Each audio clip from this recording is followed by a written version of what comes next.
natin para sa lagay ng ating panahon ngayong hapon po ng March 10, 2025. Sa ngayon po,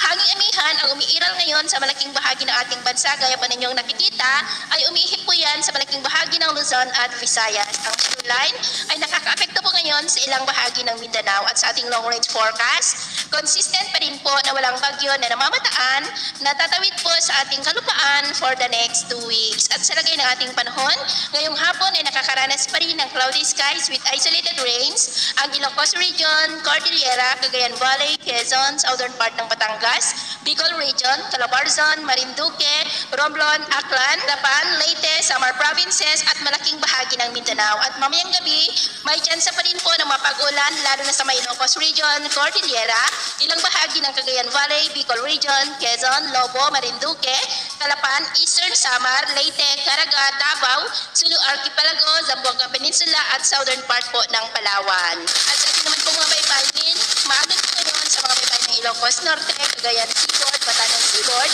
Babuyan Island Seaboard, maging sa mga baybayin ng Luzon. Maging po sa silangang baybayin ng Luzon hanggang po sa Northern Seaboard ng Samar at sa mga seaboard po ng Eastern Samar na mag-alon dyan ay posible po na aabot hanggang sa 1.5 to 2.6 meters high hanggat maaari. Ay iwasan na po muna natin ang papalaot dyan sa mga may kulay pula para po mas makaiwas sa mga sapunang